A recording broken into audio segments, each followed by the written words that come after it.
16 et 17 juillet 1942, effectuée sous l'égide du régime de Vichy, rafle au cours de laquelle 13 152 juifs, dont 4 115 enfants, ont été arrêtés par des policiers et des gendarmes français à Paris et dans la banlieue, avant d'être parqués dans des conditions inhumaines dans ce haut lieu sportif populaire parisien, donc le Vélodrome d'hiver, et puis au camp de transit et d'internement de Drancy, et enfin à Auschwitz, la destination finale. L'occasion de revenir sur cette terrible page de l'histoire, et pour bien comprendre son origine, il faut remonter 2 ans avant 1942, en octobre 1940, en application d'une ordonnance des autorités occupantes. 150 000 personnes étaient recensées comme juives à Paris et en proche banlieue parisienne. Christophe Darin. Effectivement, la rafle du Vel-d'Hiv a été précédée par le recensement des Juifs décidé précisément par les statuts des Juifs d'octobre 1940 et du 2 juin 1941, excluant les Juifs de nombreuses professions et autorisant l'internement de Juifs étrangers par les préfets aussi. Ainsi, des premières rafles se déroulent à Paris dès le 14 mai 1941. En suivront bien d'autres sous l'impulsion du régime de Vichy. Dans le cadre de sa stratégie d'élimination de la population juive d'Europe, l'Allemagne d'Adolf Hitler décide en effet d'organiser une rafle massive simultanément dans plusieurs pays d'Europe de l'Ouest, dont la France. Sous prétexte de se procurer de la main-d'œuvre, les nazis donnent à l'opération le nom de vent printanier. Les décideurs sont connus de tous. Il s'agit du général Karl Oberg, chef supérieur de la SS et de la police, de René Bousquet, secrétaire général de la police, et de Pierre Laval, chef du gouvernement français.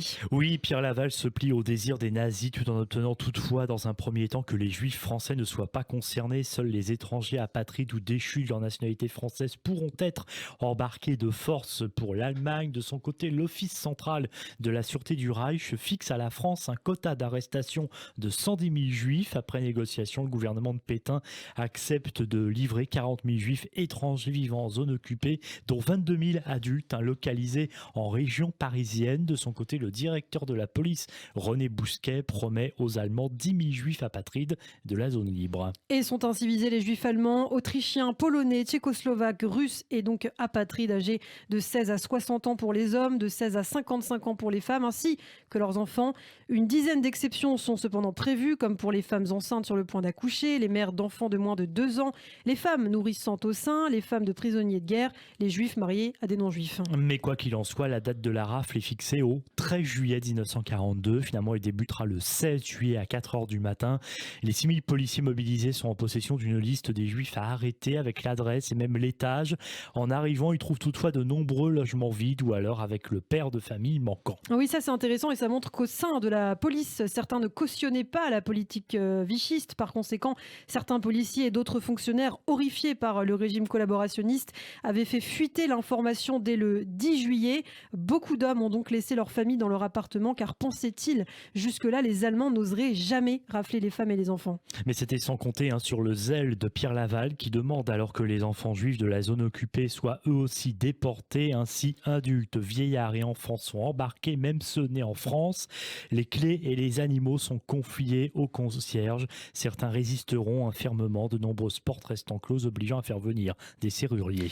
Mais peu finalement échappent à la rafle. Les familles sont embarquées à bord de bus. Les célibataires, les adolescents et les couples sans enfants sont déposés directement au camp de Drancy, tandis que les familles avec enfants sont emmenées au Vélodrome d'hiver situé dans le 15e arrondissement de Paris. Au cours des 2 jours que dure la rafle, 13 152 juifs sont arrêtés, dont 3 118 hommes, 5 919 femmes et 4 115 enfants, soit 9 000 de moins que prévu. À la base, les organisateurs de la rafle prévoyaient d'arrêter 22 000 adultes juifs et se sont donc rabattus sur les enfants. Et les conditions d'hygiène dans le Vélodrome d'hiver sont terribles. D'ailleurs, des infirmières de service dans l'établissement sollicitent la préfecture de police de mettre à sa disposition des couvertures, bassines et cuvettes dont les internés ont le plus grand besoin.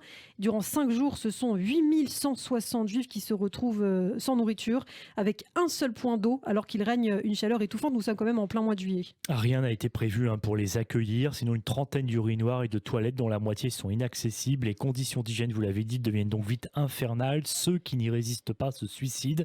Ils sont une centaine, d'autres tentent de s'évader mais sont assassinés par les gardiens. Face à ces conditions, finalement, quelques pompiers parviennent parviennent au Vélodrome et installent une lance délivrant l'eau de la Seine. Quelques infirmières de la Croix-Rouge et du Secours national finissent aussi par distribuer de la soupe et procurer des soins. Au total, seuls 3 médecins sont autorisés à pénétrer dans le Vel-d'Hiv pour 13 000 personnes. Ce quelques très rares malades et femmes sont sur le point d'accoucher auront la chance d'être transportés à l'hôpital Rothschild, dont une partie est réquisitionnée à cet effet. Les enfants qui souffrent de maladies infantiles sont de leur côté portés dans les loges du Vélodrome où ils sont allongés à même le sol. Progressivement, les familles sont transférées dans les 2 camps de transit déjà bondés par ailleurs de Pithiviers et de Beaune-la-Rolande dans le Loiret, surveillés par des gendarmes et douaniers français. Environ 3000 enfants en bas âge sont douloureusement séparés de leurs parents qui sont déportés les premiers. Oui, d'ailleurs, comme on pouvait le prévoir, les Allemands ne relâchent aucun enfant ni aucun vieillard car le quota d'arrestation fixé à 22 000 est loin d'être atteint. Le vice-président du Conseil, Pierre Laval, n'y voit aucun inconvénient. Au contraire, il fait valoir que les orphelinats français sont déjà surpeuplés. Fin juillet, les mères sont les premières à partir pour Auschwitz-Birkenau, réparties dans 4 convois. Les séparations des mères et de leurs enfants sont à l'origine de scènes atroces. Et oui, les enfants sont livrés à eux-mêmes dans un état de dénuement extrême. Du 15 au 25 août, 3081 enfants sont expédiés à leur tour vers Drancy, qu'ils quitteront pour le camp d'extermination où ils seront immédiatement gazés, donc à Auschwitz. Seule une centaine d'adultes reviendront en France, mais aucun vieillard ni enfant. Et ce matin, je souhaitais rendre hommage à Léon Feldman, rescapé de la rafle du Vel-d'Hiv, qui nous quittait en février dernier à l'âge de 95 ans. J'avais eu la chance de le rencontrer il y a quelques années pour un reportage pour Radio J. Léon Feldman a une histoire assez incroyable. Une fois dans l'enceinte du Vélodrome, la mère de Léon a compris le sort funeste qui attendait la famille. Elle lui a alors décousu son étoile jaune et lui a dit de s'en aller, de foutre le camp, selon les propres mots de Léon Feldman, qui le racontera plus tard, et qui a donc trouvé une occasion, qui s'est enfui malgré les policiers français qui lui ont couru après.